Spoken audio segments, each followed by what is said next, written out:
This administration will take that very seriously and hold you accountable. We obviously condemn any violence or threats of violence against American institutions. And the president will be traveling to the Kennedy Center later this afternoon.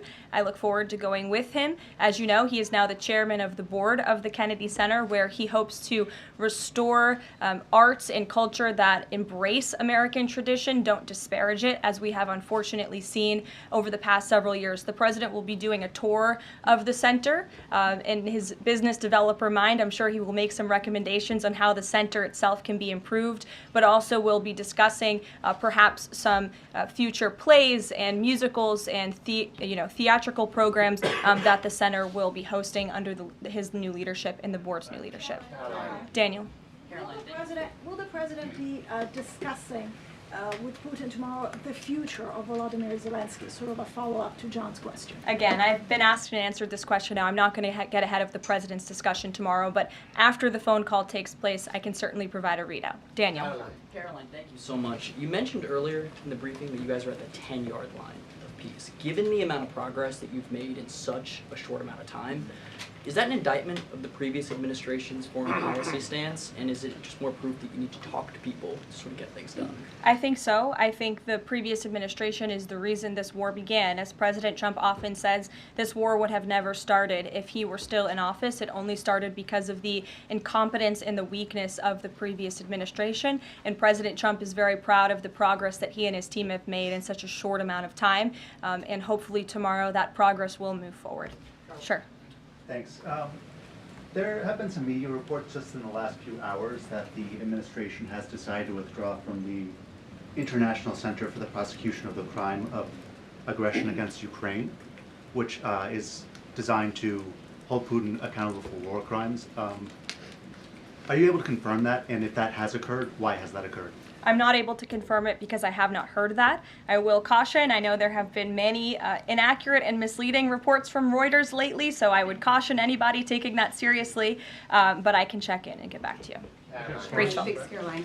Is it the president's belief that the Justice Department should be investigating members of the January 6th Select Committee? Is he directing the DOJ to do that? As the president made it very clear in his address on Friday, I believe some of you were there, I was there, he made his vision for what he would like to see of the Department of Justice very clear, but he said that he has appointed great people in Attorney General Pam Bondi and also in our FBI Director Kash Patel to do what they think is best for our justice system and to stop the weaponization of justice that we saw under the previous administration against not just President Trump but his supporters as well. We want to restore the Department of Justice to an institution that focuses on fighting law and order and crime and putting real criminals behind bars, not targeting Americans because of their religion or their political speech. We saw that under the previous administration, and it's unacceptable to this president. And just to follow up really quickly on just Homan's comments from earlier, a few weeks ago in the Oval Office, the president said he will always abide by the courts. We heard what Tom Homan said earlier today. So I'm only asking just to be clear for the American people. It is the administration's belief that they will that you feel like you are bound to comply by the judge's orders? We are complying with the judge's orders. Question on the storm. Sure. What role does the president see for FEMA with these storms? He's talking about getting rid of FEMA, states handling their own disasters.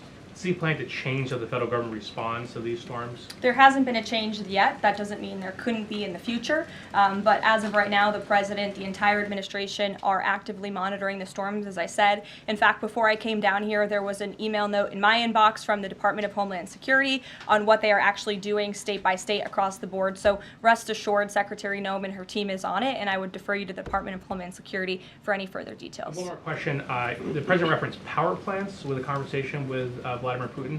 What is he referring to with power plants? What is that? There's a power plant that is on the border of Russia and Ukraine that was up for discussion with the Ukrainians, and he will address it in his call with Putin tomorrow. The nuclear plant. Correct. Okay. Yes. Caroline? Do you have a question? Yes. Okay. I wanted to ask you if you would be releasing more granular data about the people who were sent to El Salvador this week. Particularly, will you be releasing their names? I don't believe so because of the privacy concerns at this point in time. That doesn't mean we won't eventually. I would defer you to the Department of Homeland Security for more details on the individuals on the flights, but we have been incredibly transparent in giving you the breakdown of the numbers and also some of the crimes committed by these heinous criminals and individuals: kidnapping, sexual abuse of a child, robbery, aggravated assault on a police officer. I would remind everybody in this room that Tren de Aragua is a foreign terrorist organization operating within the United States of America because the previous administration allowed them to invade our country. These are monsters who tortured, raped, and murdered a 12-year-old Jocelyn Nungre. They murdered 22-year-old nursing student Laken Riley. They led a multi-state sex trafficking operation involving smuggling women into the United States, holding them in stash houses in Louisiana, Florida, New Jersey, Texas, and Virginia, and forcing them into prostitution. They kidnapped and murdered a 33-year-old woman in Texas. They sexually and physically assaulted a woman and her daughter in Wisconsin. They conducted a mass shooting in Illinois. They peddled untraceable ghost guns across New York City, took over an Aurora, Colorado apartment complex where they kidnapped and tortured victims. And by the way, many of you in the mainstream media said that didn't happen. It turned out that it did. And because of the effective immigration policies of this administration, those foreign terrorists were detained and they are no longer operating on American soil, and we have President Trump to thank for that. We'll see you guys later at the Kennedy Center. Thanks so much. Thanks, Caroline.